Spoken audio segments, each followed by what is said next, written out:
Buenos días, ¿cómo estamos? Hoy es lunes 25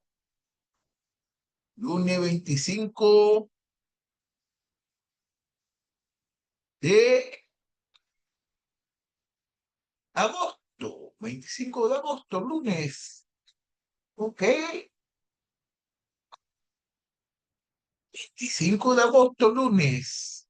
Pues vamos a comenzar a estudiar el libro de Segunda de Tesalonicenses, capítulo 1. Este libro tiene este capítulo tiene 3 libros, ¿ok? En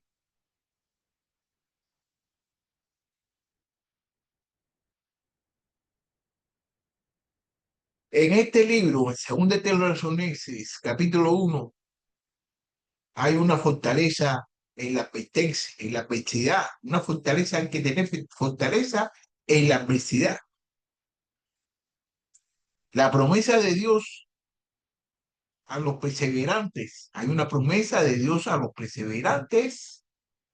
El pasaje 2 de Tesalonicenses 1 se centra en la perseveración y la fe de los creyentes en medio de la prueba y persecuciones.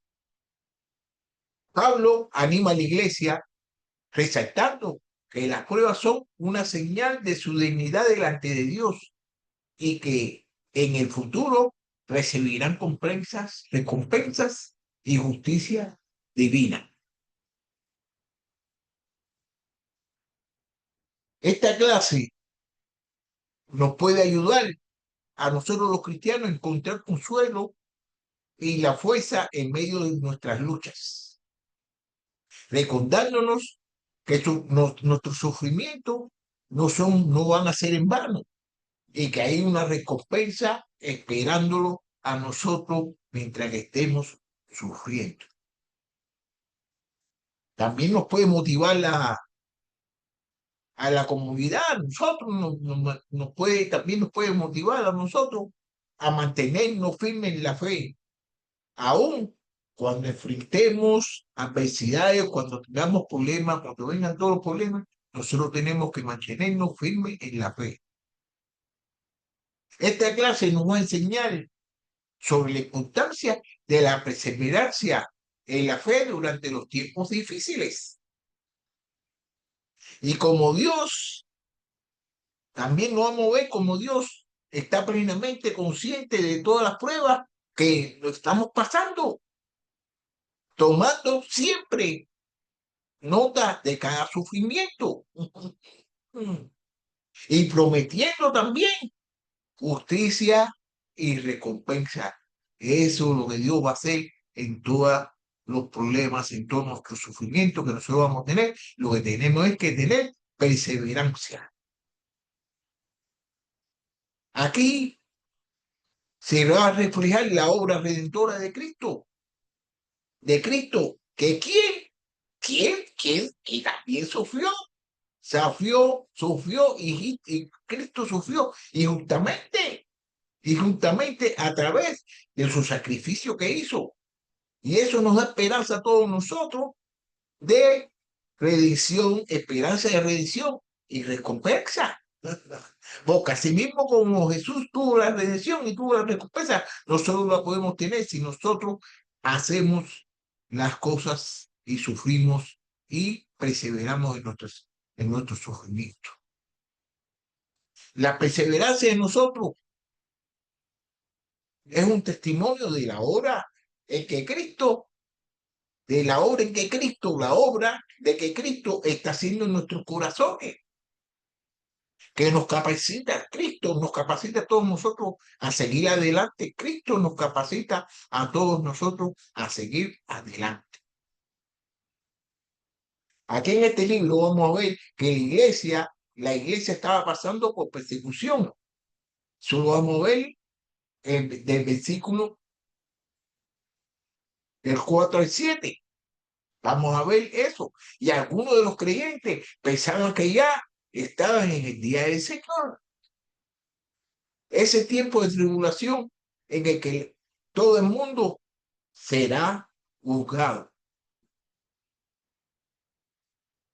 Es posible que esta carta, que una carta supuestamente de Pablo, hubiera llegado a la iglesia, como lo vamos a ver en 2 de Tesalónicos, capítulo 2, versículo del 1 al 2, o que alguno de los profetas de la iglesia hubiera dado este falso mensaje durante una reunión pública. En cualquier caso que sea, Pablo escribe para explicar el programa de Dios para la época, para animar a estos cristianos que sufren a permanecer fieles al Señor. Señale. Aquí él señala 3 propósitos detrás de su sufrimiento, 3 propósitos él señala detrás de su sufrimiento. El primero lo vamos a ver aquí, el sufrimiento. El sufrimiento nos ayuda a crecer. Lo vamos a ver en 2 de Tesalonicenses del versículo 1 al 5. El sufrimiento nos ayuda a crecer. Mira cómo dice Pablo, Silvano y Timoteo a la iglesia de Tesalonicenses en Dios, nuestro Padre y en el Señor Jesucristo. Gracias a ustedes y paz de parte de Dios, el Padre y del Señor Jesús y del Señor Jesucristo. Siempre tenemos que dar gracias a Dios por ustedes, hermanos, como es justo, porque su fe aumenta grandemente y el amor de cada uno de ustedes hacia los demás abunda más y más. Por lo cual, nosotros mismos hablamos con orgullo de ustedes entre la iglesia de Dios por su perseverancia y fe en medio de todas las persecuciones y aflicciones que soportan. Esto es una señal evidente del justo juicio de Dios para que sean considerados dignos del reino de Dios por el cual en verdad están sufriendo. Bueno, aquí los cristianos de Tesalónica tenían una reputación de fe creciente, esperanza abundante y amor radiante.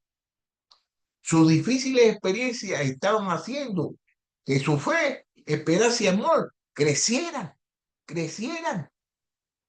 Además, su testimonio también estaba creciendo porque todas las iglesias oyeron hablar de ellos y de su defensa del Señor. Pablo pudo gloriarse de ellos entre todas las iglesias.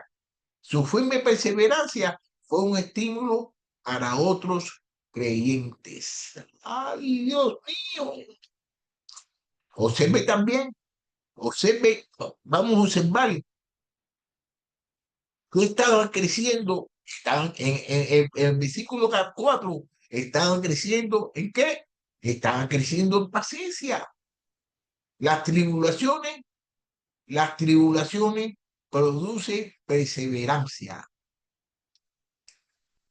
Y no solo esto, sino que también nos gloriamos en las tribulaciones sabiendo que las tribulaciones producen paciencia. Por supuesto, perseverancia en el Nuevo Testamento no es simplemente esperar, es una resistencia firme en el Señor. Seguir delante cuando las cosas se ponen difíciles. Hay que seguir delante cuando las cosas se ponen difíciles. El cristiano, el cristiano que ora con más paciencia debe esperar más tribulaciones, porque la tribulación es la herramienta espiritual que Dios usa para hacernos pacientes. Se lo voy a volver a repetir. La tribulación es la herramienta espiritual que Dios usa para hacernos pacientes. Cuando llega el sufrimiento, o nos hace o nos deshace, si aceptamos el sufrimiento, nos sometemos a la voluntad de Dios y por fe seguimos siendo fieles. Entonces el sufrimiento nos hará crecer. El sufrimiento nos hace crecer. el sufrimiento nos hace crecer. Si no resistimos sufrimiento, nos quejamos a Dios y nos rendimos con incredulidad. Entonces el sufrimiento nos quebrantará y debilitará nuestros testimonios. Amados, no se sorprendan del fuego de prueba que en medio de ustedes ha venido para probarlo, como si alguna cosa extraña, una cosa extraña le estuviera aconteciendo. Ante bien, en la medida que comparten los padecimientos de Cristo, regocíjense, para que también en la revelación de su gloria se regocijen con gran alegría. Si ustedes son insultados por el nombre de Cristo, ¿qué cosas son? Pues el Espíritu de gloria y de Dios reposa sobre ustedes. Ciertamente por ellos es blasfemiado, pero por ustedes es glorificado. Que en ninguna manera sufra alguien de ustedes como asesino, ladrón o malhechor o por instrumento. Pero si alguien sufre como cristiano, que no se avergüence, sino que como tal glorifique a Dios. Porque es tiempo de que el juicio comience por la casa de Dios. Y si comienza por nosotros primero, ¿cuál será el fin de los que obedecen al Evangelio de Dios? Y si el justo con dificultad se salva, ¿qué será del impío y del pecador? Así que los que sufren conforme a la voluntad de Dios, encomienden sus almas al fiel Creador, haciendo el bien. Bueno, el sufrimiento nos prepara a todos nosotros, nos prepara para la gloria. Tenemos que sufrir para ser glorificados. El sufrimiento nos separa a todos nosotros para la gloria. Vamos a ver lo que nos va a decir aquí en la segunda de Tesalonicenses, capítulo 1, del versículo 6 al 10, acerca del sufrimiento que nos va a preparar para nuestra gloria. Vamos a ver lo que nos va a decir aquí el hermano Pablo. Porque después de todo, es justo delante de Dios que el que pague con aflicción a quienes lo afligen, a ustedes, pero, pero que él dé alivio a ustedes que son afligidos y también a nosotros cuando el Señor Jesús sea revelado desde el cielo con sus poderosos ángeles en llama de fuego, dando castigo a los que conocen a Dios y a los que no obedecen al Evangelio de nuestro Señor Jesús. Estos sufrirán el castigo de eterna destrucción, incluidos de la presencia del Señor y de la gloria de su poder. Cuando Él venga para ser glorificado en sus santos en aquel día, para ser admirado entre los que han creído, porque nuestro testimonio ha sido creído por ustedes. Bueno, Pablo no considera el sufrimiento como una carga. Pablo no considera el sufrimiento como una carga, sino como una bendición, un privilegio. Sufrir por Cristo es un regalo. Sufrir por Cristo es un regalo.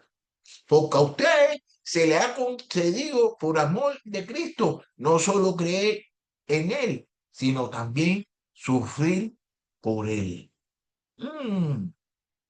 Cuando Pablo dijo que debían de ser considerados dignos del reino, en el versículo 5, nos está sugiriendo que pudieran ganarse en un lugar en el cielo por sus propios méritos.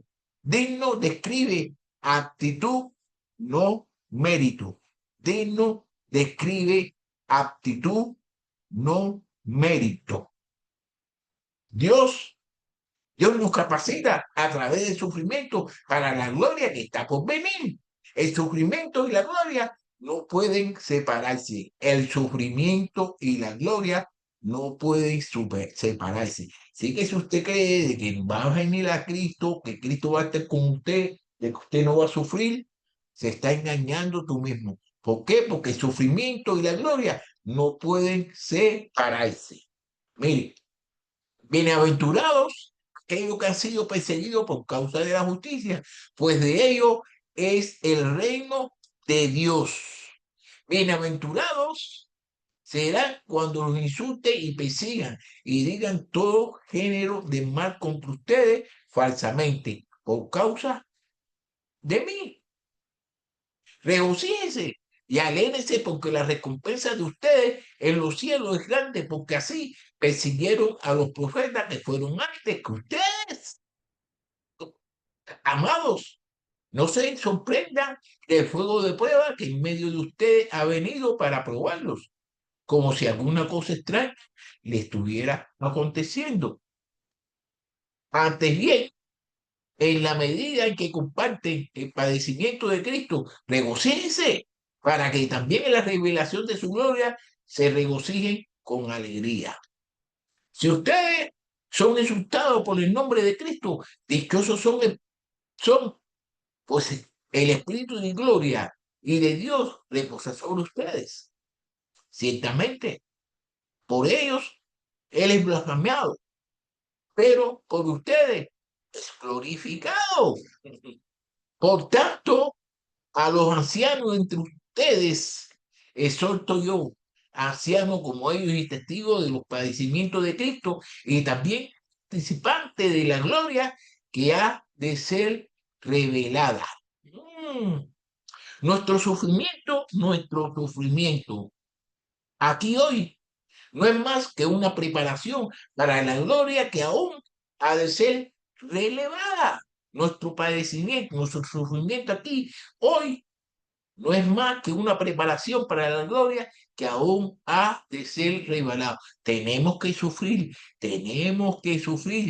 pues considero que los sufrimientos de este tiempo presente no son dignos de ser comparados con la gloria que no ha de ser revelada. Por tanto, no desfallecemos ante bien, aunque nuestro hombre interior va decayendo, sin embargo, nuestro hombre interior se renueva de día en día. Pues esta aflicción leve y pasajera no produce un eterno peso de gloria que sobrepasa toda comparación. Al no poner nuestra vista en las cosas que se ven, sino en las que no se ven, porque las cosas que se ven son temporales, pero las que no se ven son eternas. Pero la consistencia en el sufrimiento es también un testimonio para el mundo perdido. Puede parecer que Dios no está juzgando los pecados del mundo. Se puede mirar que Dios no está juzgando los pecados del mundo. Pero esto no es cierto. Esto no es cierto. Si andamos en incredulidad, nos desanimaremos pensando que Dios nos está limitando a los suyos. Pero Dios está preparando el juicio para los impíos. Si usted quiere saber un poquito más acerca de esto, lea el Salmo 73. Lea el Salmo 73 si quiere saber un poquito más acerca de esto que le estoy diciendo en estos momentos. Si andamos en crudidad, no nos llenaremos pensando que Dios nos está vindicando a los suyos. Sabiendo esto, podemos descansar en confianza. Dios recompensará el juicio, es decir, Él dará a los impíos en la misma medida y clase que ellos han dado a los cristianos. Faraón ahogó a los bebés de Israel. No se le cuenta que Faraón ahogó a los bebés de Israel. Y Dios ahogó el ejército en el Mar Rojo. Faraón ahogó a los bebés de Israel y Dios ahogó el ejército en el Mar Rojo. Mira la comparación esa, mira para que tú veas cómo actúa Dios. Judas traicionó a Jesús para que fuera colgado en un árbol. Judas lo traicionó a Jesús para que fuera colgado en un árbol. Y Judas salió y se ahorcó. Judas salió y se ahorcó. Miren, Saúl intentó matar a David. Saúl, Saúl intentó matar a David con una espada. No se recuerden de eso. Y fue muerto con una espada. Él mismo fue muerto con una espada. ¿Ok? Los pecadores cosechan lo que siembran. Los pecadores cosechan lo que siembran.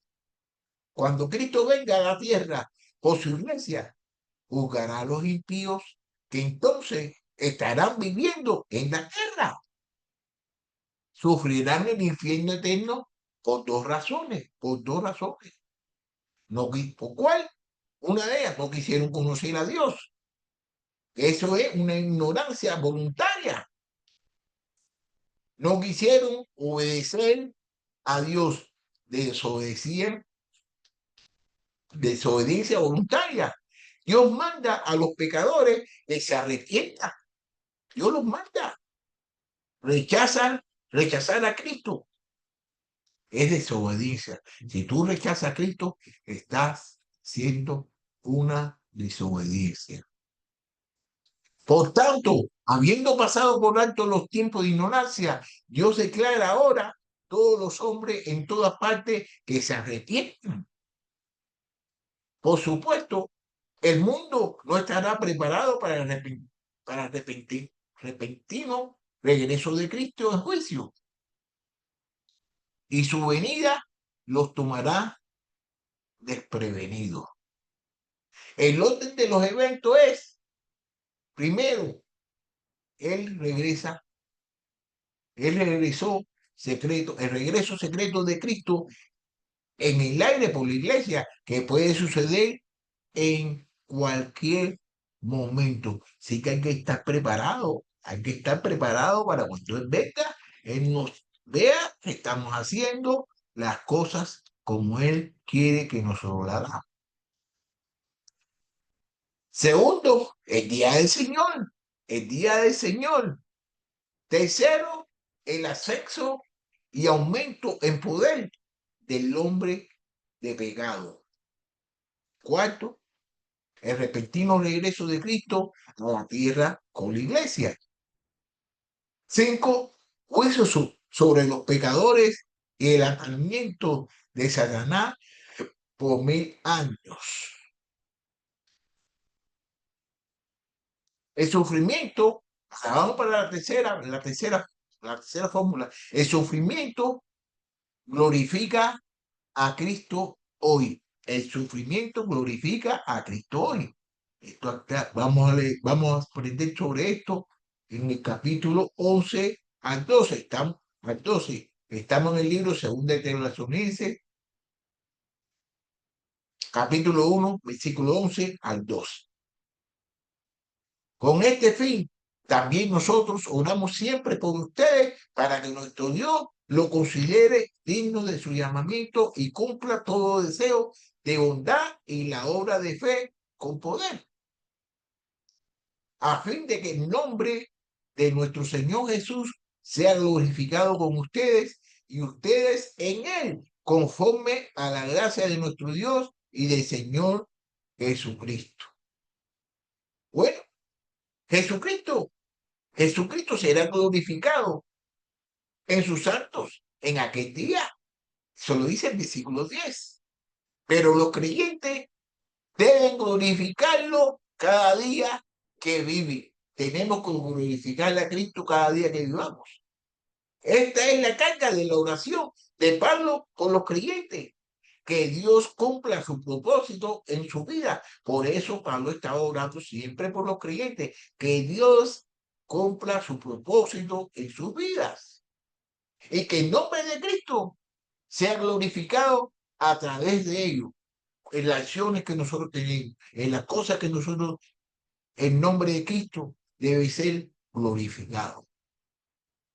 El ministerio de Pablo era la palabra de Dios y la oración.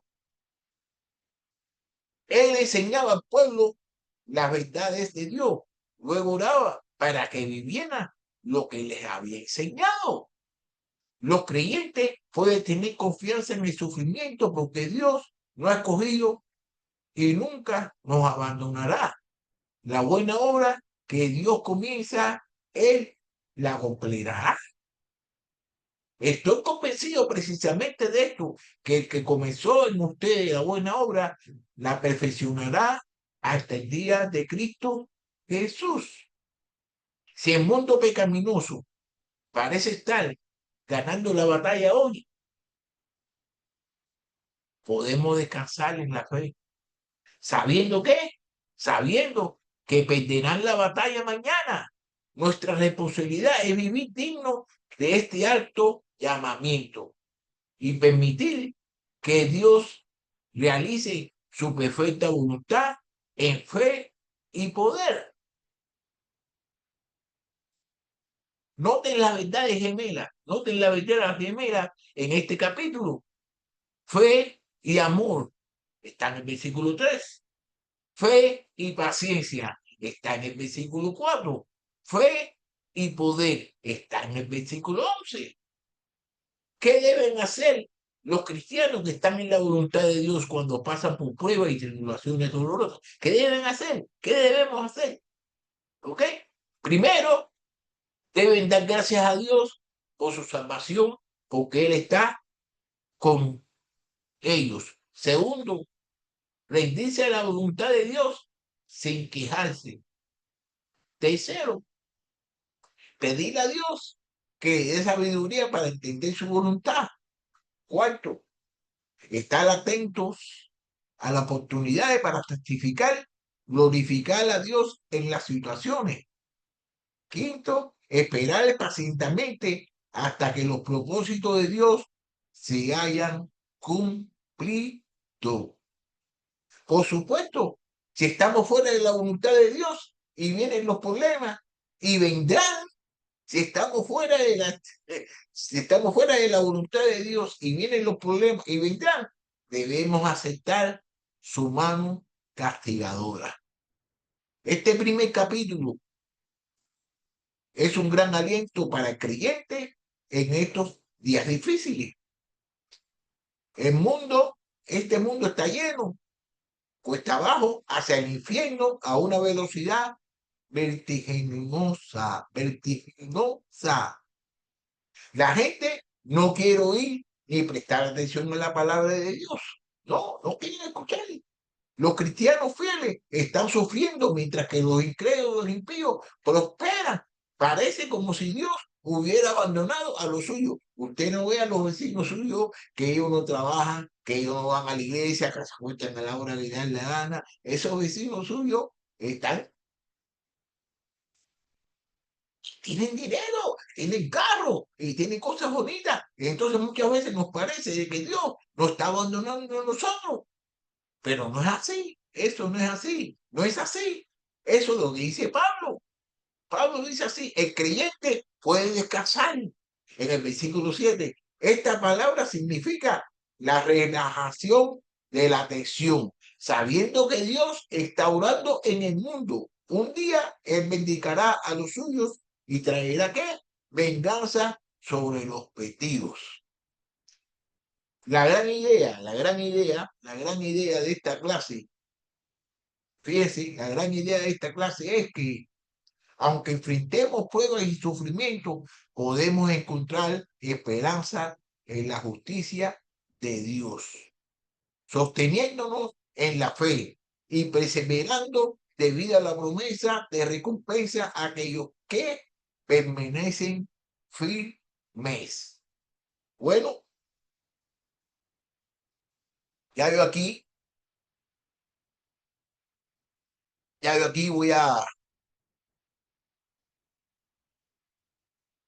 voy a terminar esta clase. Voy a terminar esta clase que ha sido muy bonita y muy buena, pero nos vamos a ver el miércoles con el capítulo 2 de Segunda de Tesalonicenses. Nos vamos a ver el miércoles con el capítulo 2. Recuérdense de que este libro trae trae 3 capítulos, ¿ok? Ahí nos vemos el miércoles con el capítulo